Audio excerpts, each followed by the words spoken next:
में air India का जो प्लेन क्रैश हुआ है उसके 2 इंजन की सब बात कर रहे हैं, लेकिन ये जो तीसरा इंजन जो पेट में से बाहर निकल रहा है इसकी कोई बात नहीं कर रहा, जबकि यही एक एविडेंस है जो बताता है कि किस तरीके से प्लेन क्रैश हुआ। तो इसी एविडेंस की हम आगे चर्चा करते हैं। नमस्ते भारत, ये क्या देखना पड़ रहा है हमें बोइंग ड्रीमलाइनर फ्लाइट्स के साथ।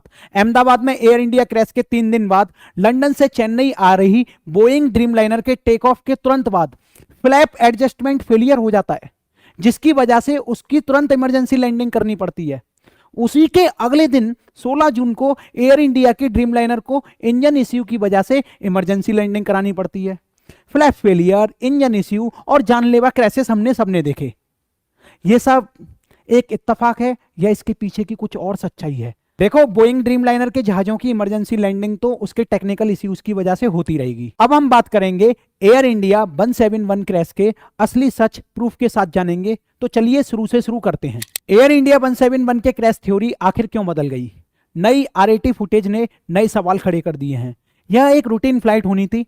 एयर इंडिया 171 एक बोइंग 787 ड्रीमलाइनर जो अहमदाबाद से लंदन के लिए उड़ान भर रही थी, लेकिन टेक ऑफ के कुछ ही पलों बाद 625 फीट की ऊंचाई पर विमान ने मेडे कॉल किया। थ्रस्ट नहीं मिल रहा, थ्रस्ट नहीं मिल रहा। लेकिन कुछ ही सेकंडों बाद यह रडार से गायब हो जाता है। प्लेन क्रैश होने के बाद क्रैश साइट पर पिछले हफ्ते एक बड़ी कामयाबी मिलती है। Aircraft accident investigation bureau AAIB ने फ्लाइट डेटा रिकॉर्डर बरामद किया, जो क्रैश साइट के पास एक छत पर फंसा हुआ मिला। ये अधिकारियों ने कंफर्म किया है कि दूसरा black box cockpit voice recorder भी मिल गया है। तो देखो, ये है कॉकपिट वॉइस रिकॉर्डर, यह है फ्लाइट डाटा रिकॉर्डर। एक्चुअली में इस पूरे सिस्टम को ब्लैक बॉक्स बोलते हैं, जो कि फ्लाइट के पीछे वाले हिस्से में लगा रहता है। कॉकपिट वॉइस रिकॉर्डर में क्या होता है, जब कॉकपिट में पायलट बातचीत कर रहे होते हैं तो उनकी सारी बातचीत, अलार्म से रिलेटेड साउंड सब रिकॉर्ड होता है। और ये फ्लाइट डाटा रिकॉर्डर में इंजन से लेके और सारी इंफॉर्मेशन रिकॉर्ड होती है कि आखिरकार प्लेन में क्या समस्या आई जिसकी वजह से इमरजेंसी लैंडिंग करानी पड़ी या प्लेन जो है क्रैश हुआ। अब इन दोनों डिवाइसेस को बनाने वाली जो कंपनी है उसका नाम है हनीवेल और कर्टेस-ब्राइट। ये इतने मजबूत बनाए जाते हैं कि किसी भी भयंकर इंपैक्ट, आग में और समुद्री गहराई के दबाव को भी बर्दाश्त करने के लिए तैयार होते हैं। अब ये जो डिवाइसेस हैं प्लेन क्रैश होने के बाद भी बच जाते हैं, क्योंकि इनसे हमें समस्या पता चलती है कि आखिरकार ये प्लेन क्रैश कैसे हुआ। प्लेन क्रैश होने से जस्ट 30 सेकंड पहले की सच्चाई पूरी दुनिया जानना चाहती है। हर वो शब्द जो कॉकपिट में बोला गया, हर वार्निंग लाइट, हर अलार्म जो उसमें चालू हुआ, हर स्विच जो मूव किया गया, सब पर ध्यान देने की कोशिश। फिर आई वीडियो जिसने पूरा खेल बदल दिया। वो ये वीडियो है। ये वीडियो आप ध्यान से देखो। ये वीडियो आप सबने देखी होगी, लेकिन अपनी नजरों से। इसे हम जूम करके दिखाएंगे किसी और की नजरों से, जब आपको पूरी सच्चाई पता चलेगी। इस वीडियो में जब पूरा जूम करके देखा, और देखा किसने, ये हैं एविएशन एक्सपर्ट कैप्टन स्टीव, जिन्होंने ओरिजिनल फुटेज को इनहांस करके देखा। ओरिजिनल फुटेज को जब आप इनहांस करके देखोगे तो यहाँ ग्रे कलर का एक धुंधला भाग दिखाई देगा, और इसी धुंधले भाग के बारे में जब इन्होंने बताया तो मैं आपको जूम करके दिखाता हूं। वो एरोप्लेन के पेट से कुछ इस तरीके से बाहर निकलता है, जिसको बोलते हैं रैट। रैट की फुल फॉर्म होती है RAM air turbine. RAM air turbine किसी भी प्लेन के पेट से बाहर जब ही निकलती है जब उसकी हाइड्रोलिक और इलेक्ट्रिकल पावर बंद हो जाती है। आमतौर पर दोनों इंजन फेल होने पर यह बाहर निकलता है।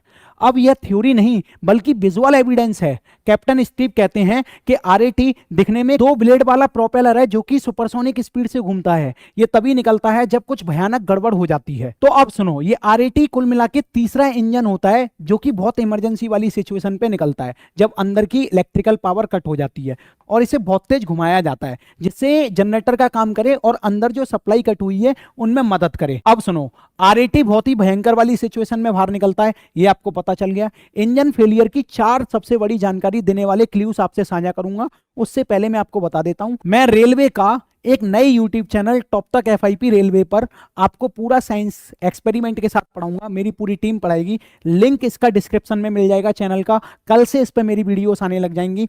और जो बच्चे क्लास 9 से 12 तक IIT नीट की तैयारी कर सकते हैं, वो फन इन पाठशाला ऐप से बहुत सस्ते में हमारे एक्सपेरिमेंटल कोर्सेज को ले सकते हैं, क्योंकि मेरी इच्छा हर घर में शिक्षा। इसका कोई भी ज़्यादा चार्ज नहीं है जिससे आप लोगों को परेशानी हो। 200-300 रुपये पूरी साल का चार्ज है। बढ़िया तरीके से आप पढ़ाई कर सकते हो। तो अब हम करते हैं उन 4 क्लूज की बात।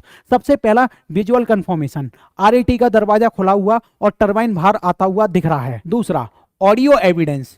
जो वीडियो साझा किया गया उसमें जो प्रोपेलर घूम रहा है आरईटी इंजन का बाहर निकल के, उसकी प्रॉपर आवाज सुनाई दे रही है, जिससे ये पता किया गया है कि हाँ भाई आरईटी जो है बाहर निकला था। तीसरा, पैसेंजर 11A का बयान, उसने क्रैश से पहले एक जोरदार धमाके की आवाज सुनी और कैबिन लाइट्स झिलमिलाती देखी, जो कि आरईटी का एक्टिवेशन पैटर्न होता है। चौथा, मेडे कॉल पैटर्न, पायलट ने इंपैक्ट से सेकंडों पहले थ्रस्ट नहीं प्राप्त हुआ जैसी रिपोर्ट दी। अब ये थ्रस्ट वाली जब बात आती है तो हम इस इमेज पे फोकस करेंगे। तो ये थ्रस्ट शब्द क्या है? थ्रस्ट एक मैकेनिकल फोर्स होता है जो कि इंजन के द्वारा जनरेट किया जाता है प्लेन को आगे बढ़ाने के लिए। अब देखिए, प्लेन होता है बहुत भारी, ये ऊपर हवा में लिफ्ट किस वजह से होगा? इंजन की वजह से। अब ये लिफ्ट होने की कंडीशन में नहीं होगा तो इसके वेट की वजह से ये नीचे गिरेगा। तो थ्रस्ट से अगर प्रॉपर नहीं मिलेगा तो वो नीचे आ जाएगा, नीचे आ जाएगा, नीचे आ जाएगा और हॉस्टल की बिल्डिंग पे एकदम से गिर जाता है, क्योंकि इंजन फेलियर हुआ जिसकी वजह से थ्रस्ट नहीं मिला। और जैसे ही बिल्डिंग के नीचे गिरता है, इसके विंग्स में जो है फ्यूल होता है बहुत ज्यादा, और वो फ्यूल में इग्नाइट हो जाता है, यानी कि आग लग जाती है और ये पूरा का पूरा प्लेन जो है ब्लास्ट हो जाता है। तो ये भी एक रीजन है जिसकी वजह से हमें पता चलता है कि इंजन फेलियर है। अब कैप्टन स्टीव्स का भी मानना है कि ये फिलिप्स नहीं, गियर्स नहीं, ईंधन में मिलावट नहीं, बल्कि कैटास्ट्रोफिक इंजन फेलियर था। तो अब क्या होगा? एक्सपर्ट का कहना है कि दोनों ब्लैक बॉक्स को डिकोड होने में लगभग 20 दिन लग सकते हैं, जिसमें बोइंग और ग्लोबल एविएशन बॉडीज के कोऑर्डिनेशन से एनालिसिस होगा। लेकिन चिंता की बात यह है कि कुछ एक्सपर्ट्स को डर है कि कॉर्पोरेट का इंटरफेयर रिजल्ट को प्रभावित ना कर दे और असली कारण कभी सार्वजनिक रूप से सामने ही नहीं आए। डेटा को शुरू में डायग्नोसिस करने के लिए बोइंग को भेजा जाएगा, लेकिन ग्लोबल एविएशन कम्युनिटी इस पर बारीकी से नजर रखे हुए है, क्योंकि आरएटी ने सब कुछ बदल दिया है। क्या इस हादसे को रोका जा सकता था? असली सवाल तो यही है।